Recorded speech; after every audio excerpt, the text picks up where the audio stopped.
Okay, we should get going because we are going to run out of time. We have a great agenda today. I want to make sure everybody has a chance to talk about the various things that are going on with them, which is really some great stuff. So welcome, everyone. I just wanted to mention one thing. Rebecca Bigelow is taking on some other projects as well. So we're also going to be having Claudia Higgins helping us with this team. So you might see stuff from Claudia coming through, you know, updates and minutes, et cetera, et cetera. But good morning and welcome Claudia Higgins to our group. We're excited and we're pleased that you're going to be able to support us and work with us. We're looking forward to it. Thank you very much. Looking forward to it as well. I'm going to start right off at the top with the ADK Wellness Connections. Victoria Kiernan is here this morning and she's going to give us some updates and talk a little bit about what's going on with the ADK Wellness application. So good morning, Victoria. I'm not sure you need an introduction, but if you'd like to say hello to everyone, sure. I think everybody knows you. Good morning, everyone. Happy Thursday. So yes, I'm Victoria Kiernan. I'm the Community Engagement Facilitator with AHI, and I'm here to talk to you today about ADK Wellness Connections, which is a coordinated referral network sponsored by AHI and is a free resource for community providers. I believe my former colleague, Jessica Shanice, she presented to this group back in January, so I'm sure, and as I can see here, most of you probably are familiar with ADK Wellness Connections at this point or are a provider already in the network. So I'm not going to really talk to you too much about how the network works, maybe just provide a quick high-level overview. But I want to just share with you also today, how we're doing to date, some of our performance outcomes, and then also share with you a great feature about the network, which is our assistance request. So I'm not sure if most of you on the call are familiar, but community members, they are able to self-refer through the platform. And, as providers, this is really a great feature because when you're working with your patients, again, they're able to self-refer through the platform directly for services or by calling a 1-800 number, which I'll talk a little bit more about that in just a couple minutes. So for those, again, if there's any of you not as, if you want to just go back one slide, Rebecca, sorry. For those of you not as familiar with ADK Wellness Connections, it's a collaborative referral coordination and resource navigation network. It's comprised of a nice mix of partners. We have clinical and non-clinical providers, and we cover the same catchment area as the AHI footprint. So we're in Clinton, Franklin, Essex, Fulton, Hamilton, Saratoga, St. Lawrence, Warren, and Washington counties. Unite Us, you probably have heard Unite Us a lot by now. It is the IT that powers the network, and it is HIPAA compliant, and it is also free to join. Next slide. I also just want to take some time to talk about Unite New York. I'm not sure if many of you are familiar, but we are integrated with 2 other Unite Us-based platforms. We are integrated with the Healthy Together Network, which is run by the Alliance for Better Health, and the Central New York Cares Network, which is run by the Central New York Cares Collaborative PPS. Basically, what this means for you, instead of just having the opportunity to refer for resources or services within 9 counties, this opens up our footprint to refer for resources within 19 counties. And the larger name of all of the 3 networks combined is called Unite New York. So I just wanted to mention that if you hear Unite New York come up in conversation. And then also today, I just wanted to, and I believe Jessica shared this information with you back in January, I just wanted to share some performance to date. So how are we doing? We're coming up on our 2-year anniversary, believe it or not, this coming October. So we're really excited about that. And, we're continuing to grow the network, every day. We have currently 122 network partners. And by combining with the other 2 networks that I mentioned, we have a total of a little over 370 partners or providers in the platform. As far as ADK Wellness Connections data, we have about 1,400 clients that we've enrolled through the network since launch. We've sent about 3,000 referrals have been requested or sent through the network. 403 of those referrals have been folks self-assist or filling out the assistance request or self-referring through the platform. And also want to share with you the top 3 or 4 requests or needs that we're seeing come through the network. And this isn't going to be a surprise to any of you. 47% of the requests that we're receiving through the network are for transportation. Next is we're seeing a lot of housing and shelter requests, benefits navigation, and then food assistance. So again, we probably have heard this, the top 3 are usually transportation, housing, and food. So this information, the network is really great, or the platform, so we're able to, capture this data, and then, it helps us see where there might be some gaps in services. And then we work to, provide or find providers to kind of fill in some of those gaps. Next slide. So I also want to just talk with you a little bit more about how the network works. And again, most of you are familiar with the different ways that you can refer through the network, but I'll just touch upon this quick. As a provider in the network, you're able to send direct provider-to-provider referrals.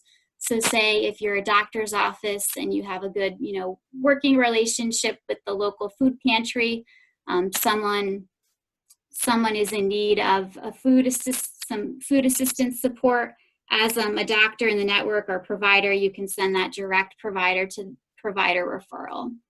If you're working with a patient and they may present with an unusual request or an unusual need, and you're just not sure who in the community might be able to fill that service request, then you can send it on to one of our 3 coordination centers within our 9-county region.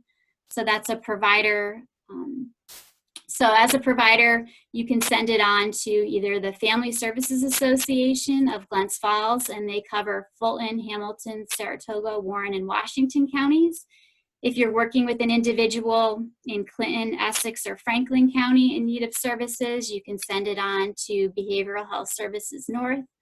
Or if someone is in need of services within St. Lawrence County, you can send it on to the St. Lawrence Health Initiative, which runs the coordination center there in St. Lawrence County. So again, as a provider, you can send that referral directly on to a coordination center. Again, if you're just not sure who in the community might be able to fill that service need. And it's also great having the coordination centers as well, because as a provider, it saves you time, maybe looking through that Rolodex, trying to find that provider in the community. And it's a great way through the platform, you're also able to track to see if that individual did seek out or receive those services. So that's the second way that you can send a referral on through the system. And then lastly here, I wanted to just take some time to talk with you all about another great way or another great feature through the platform that some of you might not be as familiar with, and that is our assistance request. So we have a flyer here up on the slide.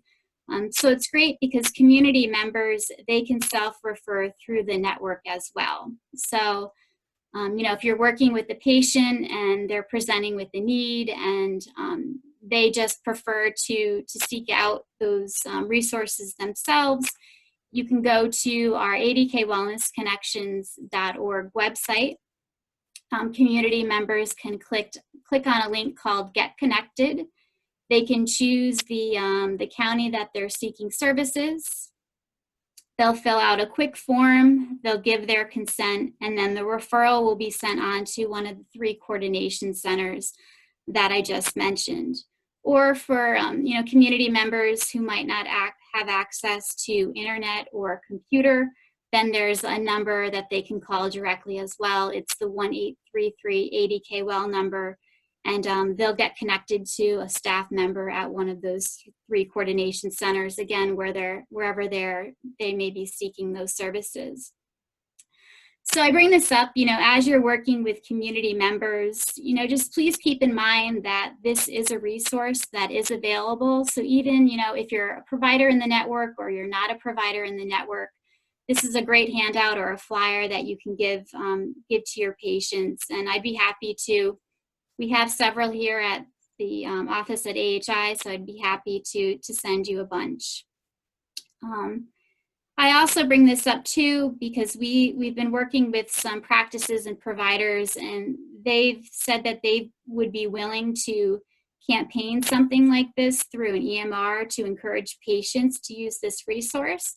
So if this is something that maybe you can send through an email blast through your EMR to patients, let me know. And again, I'd be happy to share this flyer with you and put together some language that you can use in an email blast to your patients.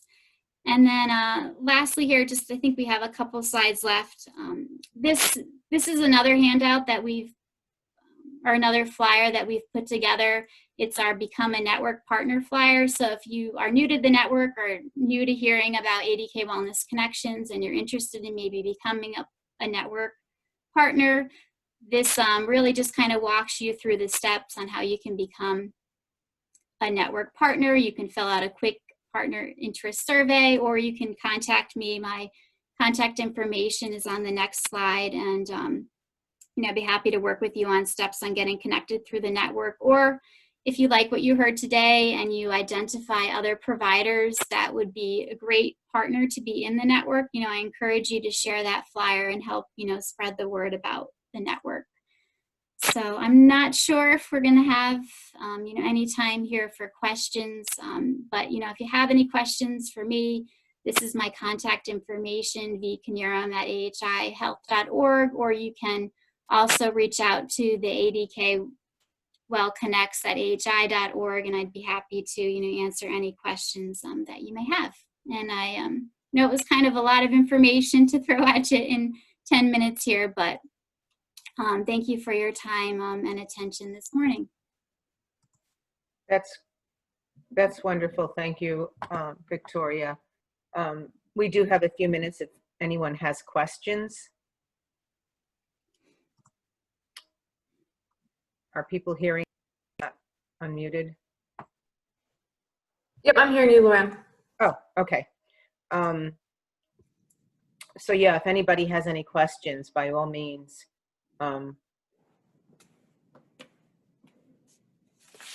we can take some questions if people have that. Something is going wacky with my. Okay, I do have one question, Victoria. I was talking to a community-based partner who does use Unite Us when they can, or ADK Wellness, but they said still many of the practices are just calling or sending in a referral, and they have a form that they do collect information on when somebody sends a referral over. But they wondered if it was a problem if they just entered that information. So, they've already got the referral technically. So they'd be entering the referral, but it would also be from them. So is there a better way to do that they could indicate who it came from? And do we even want them doing it? I certainly encouraged them because I felt like the database would be that much more rich if we had all that information. But not working in the database myself or working in the application, I wasn't able to guide them to say, this is how you could enter it yourself. That's a challenge that we've been hearing from a lot of our partners. Just it's kind of duplicative. They might get that referral in, and they're a lot of partners are just used to doing it the traditional way, picking up the phone or sending it via fax. it's really, yeah, it's just kind of getting away from the facts, and just really just getting into the habit more of just really plugging that information in quick, and then sending it through the platform. It's just really a kind of changing the way that you're doing things. So they would take their collection tool and just send it to the referral hub and they would enter it? Is that what I'm hearing you say? I guess I'm trying to, Okay. maybe we could just talk offline and I could that would walk through that process with you. Okay, This is that would be Angie. great. And yeah, Can I just make a comment? So I know I sent you an email, Victoria, and I haven't followed up with our operations director yet, but Okay. some of the New York practices that are still meaningful use, and as well as anybody participating in the QPP, referrals, part of those programs is that referrals go electronically from system to system. So changing that workflow process in the office kind of breaks that measure that we're trying to meet for those programs. Again, like I said in your email, the email to you, we have processes in place. We have processes in place for medical home for tracking referrals and that sort of thing. But I think there are also benefits to it that I think that we need to kind of flesh out for sure. Looking at on the other side of it, on our partners that we're referring to, our community-based organizations and things like that. I think we just really need to, really flesh out the process and make it an appropriate workflow where we can meet everything that we need to meet without adding too much work to anybody. So. okay.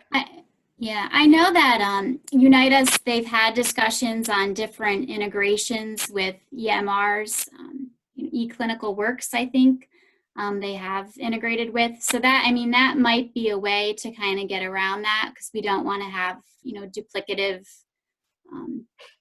efforts here. So, as far as Angela with Adirondack Health, maybe right now, until we have those full integrations built in, the best thing may be to just use the platform to send referrals and maybe not necessarily receive referrals at this time until we can kind of work out some of those, integrations. Sure. So there's several different ways that you can participate in the network.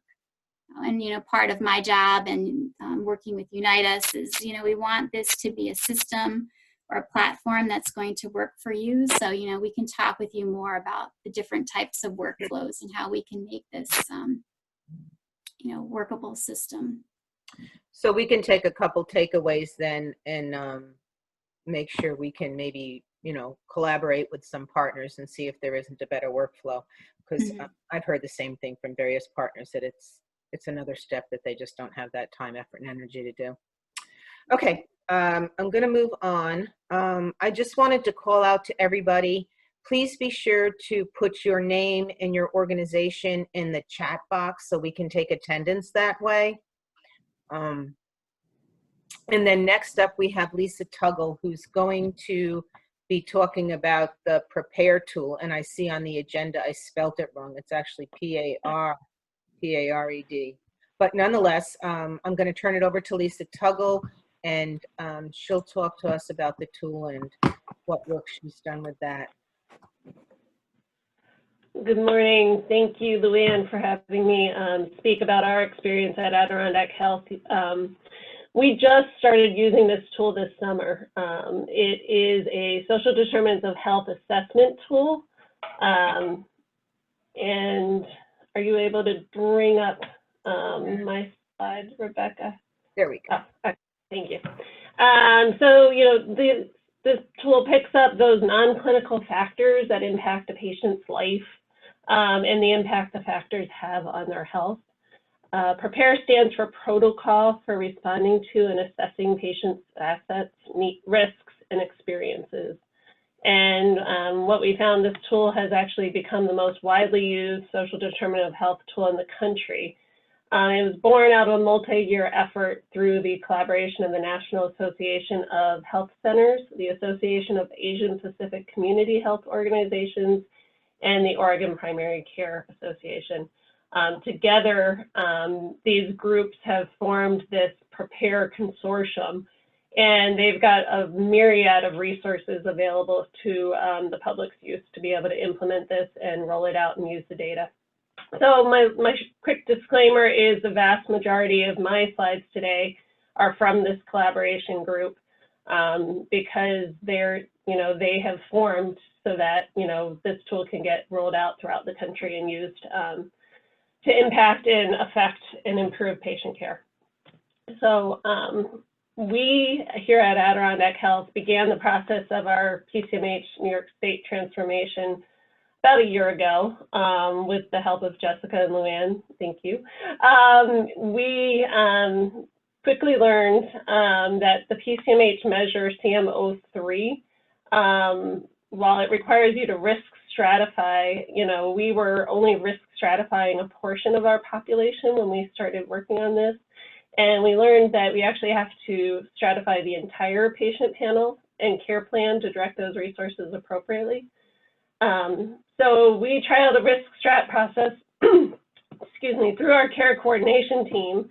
And we were only hitting the population that included high ED utilizers, hemoglobin A1Cs, excuse me, over 9, and any referrals that we would have from whether it was patient self-referrals, provider referrals, et cetera. And we quickly learned we needed to expand that risk to include that broader population. Next slide. So right about the time we learned this, we had actually turned on an HCC tool through our EMR and ECW that identifies each patient's RAF score. So we're using our EMR system generated RAF score to risk stratify our patients for the care planning process. Next slide, please. And that RAF score is based on the codes, ICD-10 codes that scores the risk based on complex chronic conditions, behavioral health conditions, and then those social determinants of health. Next slide. Chronic conditions and behavioral health codes were something that we were familiar with picking up and coding in our line of work. However, we had not been really good at, picking up and coding those social determinants of health. We were, kind of picking them up in, our registration and other areas, but it wasn't truly impacting the patient care down to the in-office visit and progress note level. So we realized we had to start capturing these through ICD-10 codes, and so that we could kind of see, how this is impacting our patients and ultimately how it's impacting the quality and the care we're providing our patients. Next slide, please. So I thought this was a really fascinating statistic from the Prepare group. 4 in 5 physicians believe that unmet social needs are leading to worse health for their patients, but 4 in 5 physicians don't know what to do about them. Next slide. So as we were thinking through this, Prepare group really kind of put in front of us the importance of making sure we're having that patient-centered approach. How we collect the information ultimately has an impact on that care that's received by the patient and perceived by them as well. So, we've been trying to keep in mind that our focus is truly on building relationships and then shifting that mindset from collecting the data to really getting to know our population one person at a time. We tried to remind our staff as we were rolling this out that one person's data is really another person's difficult life experience. And so we're really trying to be sensitive and compassionate and kind of work with our patients to help get them the care they need. And then ultimately, it gives us an opportunity for staff well-being. Next slide. So as I mentioned earlier, we chose to use the Prepare tool to collect our social determinants of health. And what we can do, we actually can crosswalk the data to ICD-10 ZCode. Prepare, since it is a standardized risk assessment tool, as well as a process of collecting resources and collection of resources to identify and act on those social determinants of health, we really found it was this big thing. Where do we start? What do we do? And we really needed to start somewhere to get this data and really impact that RAF score. So we're meeting the needs of PCMH and ultimately affecting, the risk strat so that we know whether a patient was high risk or not. We recognize, and we still recognize, that we're not using the tool to its fullest capacity. And then we found, though, the beauty of the tool is that it's truly flexible for the implementation purposes, and it can fit into any workflow. Next slide. This slide just kind of, I'm sorry, next slide.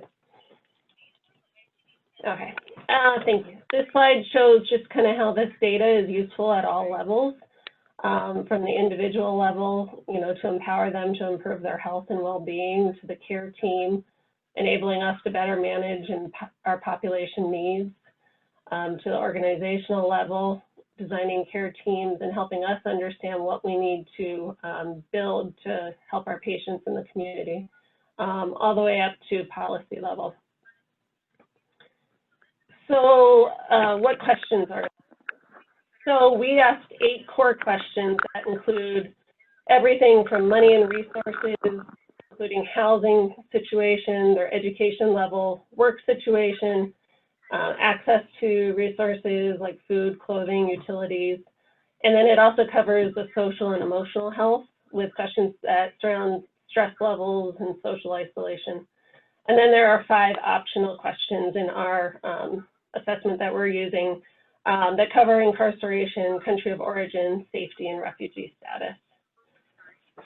Our coding team then can take these answers and then crosswalk it to ICD-10 codes, which then impacts our RAF score. So if a patient answers a question of what is your current work situation, is it unemployed, part-time, full-time, not seeking work, we can use that Z56.0 unemployment to identify that. And this is just a sample of the crosswalks that are available. As you know, there are many more ICD-10 codes to pick up this information. So this slide here, if you look about halfway down the page, it shows how the Prepare questionnaire is embedded into our progress note through ECW. We determine the best workflow in our clinics are to have the patient complete the assessment on paper during that value-added time after a MOA has roomed our patient and while that patient is waiting for the provider. And, these are really personal questions that take time to answer and can kind of take a person to a different place emotionally. And we didn't want to put the patient or staff in an awkward situation, while they're waiting for the patient. And then by having that patient do the self-assessment, it led to more privacy. And it really hasn't lengthened the appointment at all. If for some reason the provider comes in while they're still completing this form, we just have them complete it at the end of the visit and then bring it to the provider's attention. But ideally, the provider has the form in the exam room to review during the appointment and can identify any needs that need to be addressed immediately. And then they can make the appropriate referrals for any care interventions that need to occur. And then after the appointment, the staff actually manually do the data entry into the smart form of our EMR, which feeds into this progress note. Next slide.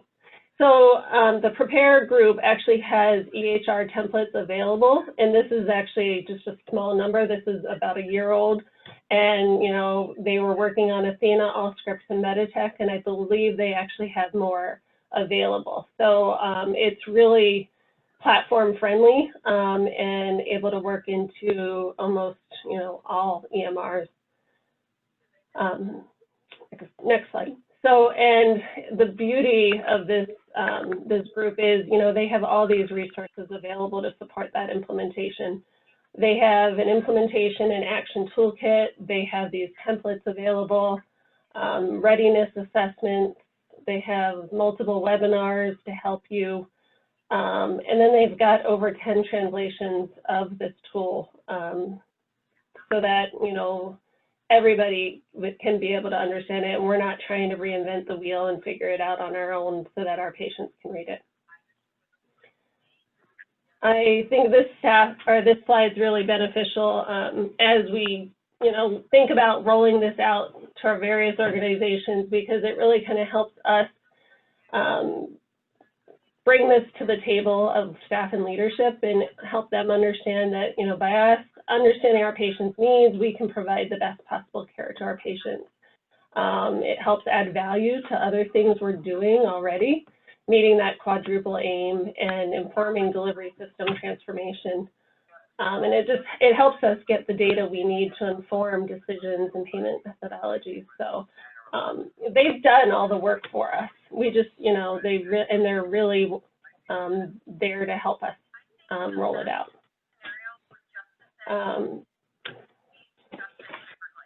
So as I mentioned earlier, we're only using this tool in a small fraction of the way we could be using it. We had to start somewhere. And the opportunities to leverage the value, I think, is tremendous. This collaboration has used this to aid in, you know, so many things, and like I said, they're there to help us. And you know, they just want to be available and get this out to the public. So we have quite a bit to learn. We haven't started running our reports yet on the data. We hope to do that really soon. But we've really, it's really gone better than expected, to be honest. So the best part about this is, you know, there's not a one-size-fits-all with this tool, and it's really flexible to your needs for your organization and the workflow you design for it. So, you know, one thing we learned is, you know, we won't know what the community needs are until we start asking them. So I think this rolls right into, and I'm sure this was Luann's intent, to what Victoria just shared. So this gives us the opportunity to be able to utilize Unite Us in a broader way. So thank you. Anybody have any questions? Good morning, Lisa. This is Megan Murphy. How are you today? Good, thank you. How are you? Good. Good morning, everyone. Sorry I didn't announce myself. You guys were chatting and I didn't want to interrupt when I got on. So Lisa, I just had a quick question about the ZCode usage. When you work that into the workflow, you know, I've talked to various providers about this concept, and you know, it's something new for folks to have to code. And so are you doing that? Are the providers doing that? Or is that something a staff is doing? I was just curious about the workflow on that. So, you know, the providers are sometimes picking it up, but primarily we have coders that go in after and review every note. And so, you know, we felt as an organization that since we have that data within the note, the coders are actually adding that to the progress note as well when they're dropping the claim. Sure, that makes sense. I mean, that's the beauty of having the form that puts everything into the progress note, right? Right, exactly. Yep, exactly. Thanks. Thank you. This is an awesome system. It seems like a really good way to put everything together, because lots and bits and pieces of this have been out there, and different places like across the country are taking very different approaches on this, but this sounds like a really good and regimented approach. Yeah, I mean, we're kind of starting somewhere, like I said, and we're hopeful that, you know, by running these reports, we can really kind of start maximizing, you know, the data that we're getting and kind of streamline, you know, those referrals. Yeah. And that's you know, I know they're working on increasing the number of potential Z codes. There's not necessarily an exact crosswalk over from the social determinants of health questions. So that too is sort of something else that's a work in progress. Indeed. I have a question. When you say you're running reports, are you running them out of your EMR? Yes.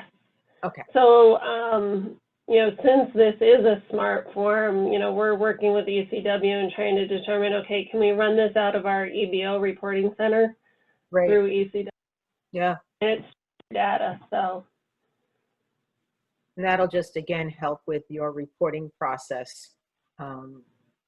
When it does come time to have to start reporting out on some of these things, because we do know that many organizations, including CMS, are picking up on some of this now and, trying to get people to embrace the ability to assess this and document it. But certainly that's awesome that you can report out right through your EMR. Anyone else with any questions? Lisa, I can't thank you enough. In full disclosure, as I always do, Lisa has a few items on her plate right now that are just so pressing. And when I went to her and asked her if she could possibly talk on this, she did not take the gas. She did not jump. She did not run away. She said, sure. So I can't thank you enough, Lisa. I feel like this implementation that you all had was just amazing. And, looking at some of the information as we walk through your preparedness for PCMH, it really does show the hard work you've all done, given the crazy times we're in. The last question is, do they fill them out every time they come? No, and I apologize, I didn't include that. So we determined we would do it at established care visits and annual physicals. Okay. Good to know. I had a quick Hi, question. this is Carissa Parrott from Northwinds. This is great information. We've actually been working. A lot of our partners are starting to integrate screenings into their workflows and regarding social determinants of health. We had a meeting yesterday, and we have one of our partners who's actually generated their own questionnaire and is having the clients complete it upon admission and then again at discharge. But this is great information. Really look forward to sharing this information with them and our other partners. Will you be able to share the website again so that we can access that to get more information? Absolutely. I think, let me see which slide I apologize, I didn't put that at the end. It is www.nachc.org/prepare with an A. And Lisa, Thank you so much. Go in the chat, I'll make sure it goes out with the notes. And we can include it right when in the notes and the information we send out. I had a quick question. The Z codes are great. Have any of the insurance companies given you guys any money for any of the Z codes that you're coding? Not that I am aware of. Okay. I think we're a few steps away from that yet, Mark, but, and I don't know if Brenda had a chance to join us yet. She might have some insight, but in general, this is something that everyone is looking at and trying to be able to collect this information consistently and show to the insurers and payers that we can potentially manage health outcomes based on some of this information.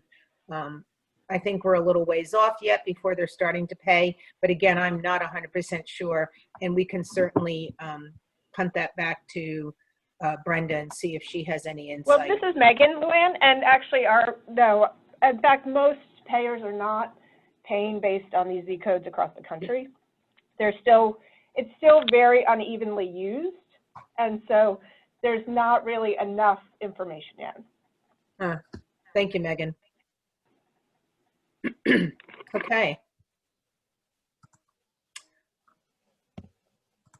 Our next item up, in keeping with our theme around the social determinants of health, Jessica Schwartzman had put a couple slides together just to kind of frame it out too as to how this fits into some of the PCMH work that people are doing. So I'll turn this over to Jessica. Thank you, Luann, and happy Thursday, everybody. Good morning. And I really want to express my gratitude to both Victoria and Lisa for their presentations today. They are very important topics that align very nicely and really dovetail into what I'm hoping to share with everybody today, which is just a little bit more information on social determinants of health and how social determinants of health appear within the PCMH program. So I'm going to back up just a little bit and give a definition of social determinants of health. And as defined by the World Health Organization, social determinants of health are the conditions in which people are born, grow, work, live, and age, in the wider set of forces and systems shaping the conditions of their daily life. So, this has a lot to do with access to resources to help meet a person's need. And whether or not people have this access and these resources really can contribute to their health outcomes and can result in a lot of health inequities, depending on whether they have them or do not have them. So when we think of living in right now and the way the pandemic has impacted many groups of people, we can see that these social determinants of health can really impact someone's health outcomes. So we can move on to the next slide. Throughout the PCMH program, there have been a lot of descriptions that are in line with social determinants of health. In some parts of the program, they are called out specifically. For instance, in KMO2, you have to do a comprehensive health assessment. And within that criteria, it specifically states that your practice is required to collect data on social determinants of health. Now, they don't specify any tool that is mandated. But as we can see, Lisa presented on a great one, the Prepare tool, and there is a lot of value to using a standardized tool, especially in terms of having it documented in structured fields within your EMR, because then you get that power behind that reporting. So there are some core requirements. There are some New York State requirements that look at social determinants of health, and there are some elective criteria where you can get some extra credit, so to speak, for doing some of these things within the PCMH program. When we look at some of these criteria, we can see the alignment with all of the things that Victoria presented on. So community resources. Once we have this data collected from KMO2 on social determinants of health, we then can use that information to identify the resources that patients really need access to in order to close gaps and help provide resources to meet their basic needs. When we think about barriers to health in CMO4 and CMO5, and we're doing our care planning, a lot of those barriers to health are social determinants of health that are related to social determinants of health. So having that information on a patient can really help to address their care plans and their reasons for not meeting certain treatment goals. I'm not going to go through each of these with everybody, but they are in the slides, just different ways that social determinants of health impact the PCMH program. So once you are collecting that data and you're collecting meaningful data, then you can use that to move forward with some of these other elements. You can start to use it to identify disparities in care for your vulnerable populations for KM11A.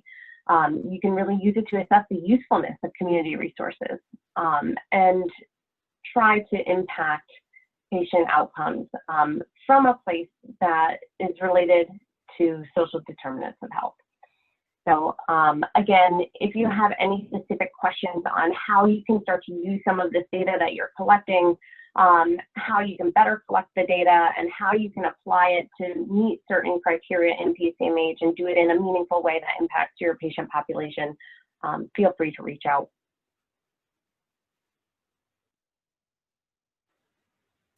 Any questions from anyone? And I think, thank you, Jessica, for at least calling out some of these pieces, because I know some people have struggled a little bit with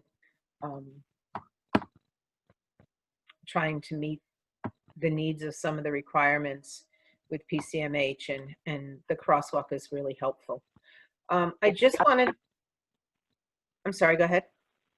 Oh, I was just saying, yes, absolutely. And I do believe that, you know, what Lisa presented really showed a nice full picture of how that data is collected and then used to impact the risk score.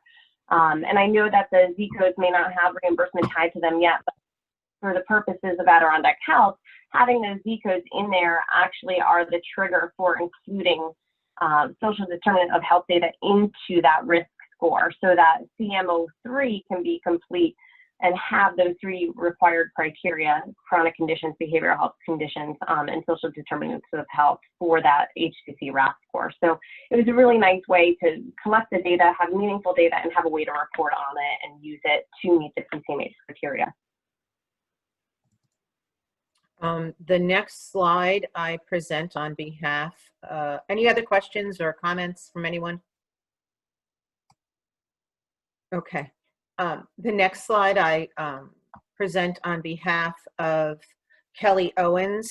We have started, we had the tobacco-free community initiative, and now it has turned into CASA, which is Clear the Air in the Southern Adirondacks. We are rolling out a new website page, actually the end of this month, I believe. I don't have the exact date in front of me, but I do know it's like any day now, so you should be able to see it on our site. You will get information about it as well. But she just wanted me to share with you some of the programming that's available and the resources. The grant is funded by New York State Department of Tobacco Control. It serves Warren, Washington, and Saratoga counties, the particular grant we received. Obviously, the goals are to reduce the impact of retail marketing in youth and adults. We're certainly doing some heavy-duty targeting for the youth area, and our particular grant does cover Warren, Washington, and Saratoga counties, but there are other programs that cover Essex, Clinton, Franklin, Fulton, and if you just reach out to Joey, whose information is right here on the slide, he can connect you with whomever whatever county you're in. So that should be a helpful piece of item. There is available, and I will include when we send out the slides, some flyers you can use, and you can go ahead and print them out and use them yourself. As well, there is an electronic toolkit available, and we have over 250 larger posters that are available. If you want to reach out to Joey, he will make sure you get those particular toolkits or posters. Many of our people in the program are still kind of traveling about, and they can drop off some of these things. So again, if you connect with Joe, he will be able to make sure you can get the resources you need to help publicize this very important topic. Next slide, please. I just wanted to kind of give a heads up, and I think this kind of fits with where we're headed for our October meeting of setting us up to talk about what are the pain points in the EHR and around the reporting modules. Are you having challenges with that? I'm going to send these questions out to everybody ahead of time just so they can be prepared to potentially talk about this. Certainly, there's also the HCSNE work efforts, and how are you making out with those? Have you seen the reports in HCSNE? I'll certainly open up HCSNE and let people take a look at some of that. There's a new dashboard available as well in HCSNE. I don't know if people have seen that. That also helps to call out some of the immediate needs of the patients and clients. We'll spend some time talking about some of the coding, looking at the Z codes for the social determinants of health, as well as utilizing the CPT2 codes for hypertension, depression screening, and poor control of A1C. Calling out that forever diagnosis. We also know people are struggling to make sure they do that at least once a year. And then also looking forward to potentially a November topic around risk coding.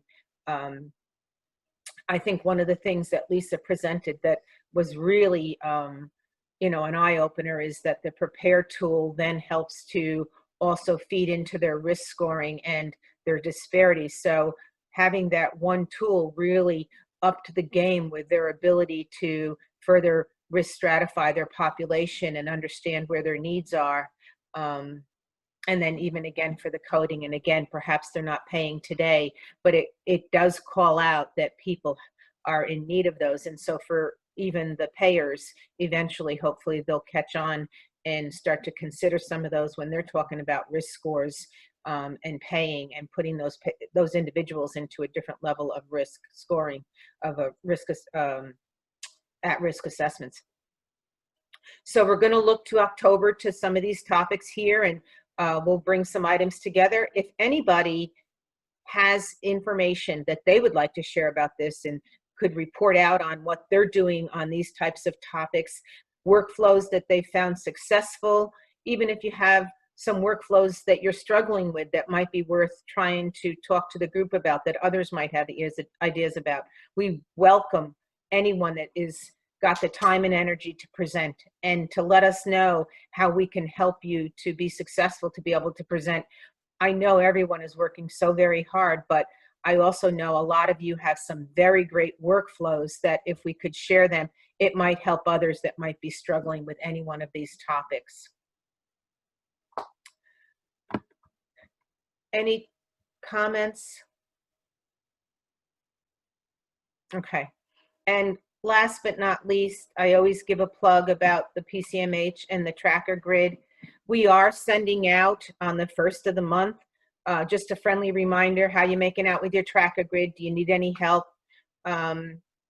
Another reminder about everyone now that was due between April of 2020 and current is going to be due by November 30th. So if you're not on track and you need some help, don't hesitate to reach out to us, and we can at least see where you're at.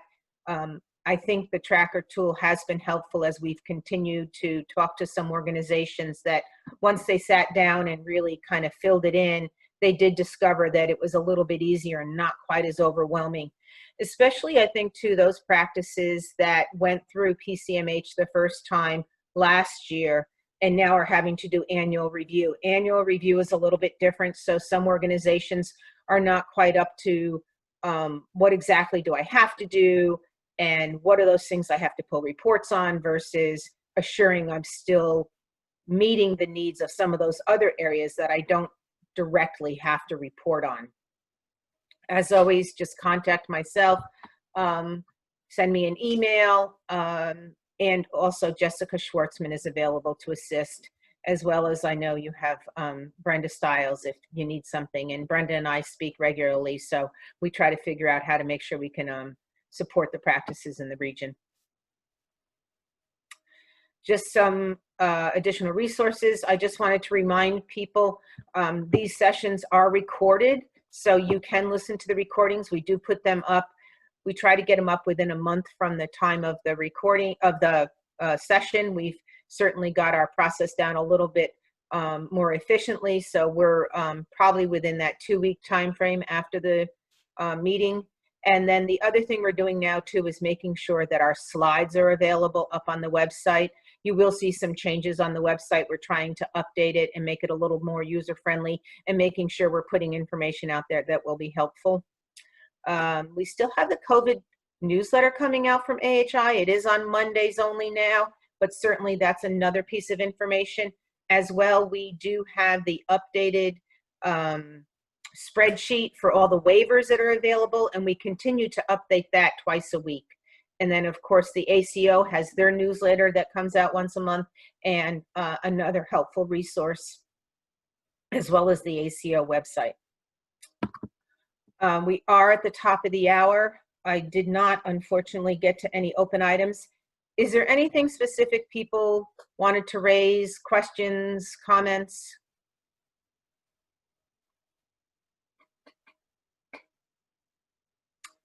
All right, I thank everybody for joining. I thank for the presenters. This was great information. I hope others found it as helpful. And we will see you all next month.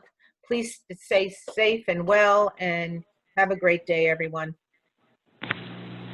Thank you, you too. Thank you. Thanks, everyone. Thanks, Luann.